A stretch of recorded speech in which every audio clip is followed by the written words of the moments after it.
ஜீப்புங்க 85 மாடலுங்க. 85 மாடல்ல வண்டி குவாலிட்டியான வண்டிங்க. அப்படியே உள்ளர உள்ள வியூஸ் எல்லாம் காட்ட சொல்றேன் பாருங்க. வண்டி தெளிவா ரெடி பண்ணிருக்குங்க. இது ஒரு ஒயிட் கலருங்க. 3 ஜீப்ல ஒரு ஜீப்பு போயிருச்சுங்க. இந்த 2 ஜீப்பு பைக்கி நிக்குதுங்க. இந்த 2 ஜீப்பு இப்ப நிக்குது. இந்த ஜீப்பு 450, இந்த ஜீப்பு 4,70,000 ரூபாய். இதுல வந்து ஏசி இருக்கு, பவர் ஷேரிங் இருக்கு, பவர் பிரேக் இருக்கு. இந்த அலாய் வீல் பெருசு போட்டு 4 டயர் 5 டயருமே பெரிய டயரு. இது ஒரு ஆப்ஷன் உள்ள வண்டிங்க. நல்ல குவாலிட்டியான வண்டிங்க. 2000 ஒரே ஓனருங்க. ஒரே ஓனர். இந்த டாப் மேல உள்ளதும் இருக்கு, விருப்பம் பட்டா அதையும் மாட்டிக்கலாம். நல்ல வண்டிங்க. 2003ல ஒரு ஓனர் வண்டி.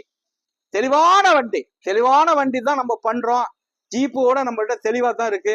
இது 4,70,000 ரூபாய்க்கு கொடுத்துடலாம் சிங்கிள் ஓனரு. இது 4,50,000 ரூபாய்க்கு கொடுத்துடலாம். இந்த ஒயிட் கலரு உள்ளர உள்ள வியூஸ் எல்லாம் காட்ட சொல்ற பாருங்க. இந்த வண்டி 450 கொடுத்துடலாம். வண்டி டயர்லாம் புதுசு. வண்டியை நல்லா ரெடி பண்ணிருக்கு. தெளிவான வண்டி. மிந்திக்கங்க. நேரா நம்ம கார்ஸுக்கு வந்து விசிட்டிங் பண்ணி பாருங்க. ஒரு ஜீப்பு கொடுத்தாச்சு. இப்ப நம்மள்ட்ட 2 ஜீப்பு இருக்கு. எல்லாருமே இந்த ஜீப்பு கேட்டியே, இப்ப 2 ஜீப்பு நிக்குது. மிந்திக்கங்க. வணக்கம், உங்கள் எம்ஜிஆர் கரம்பக்குடி.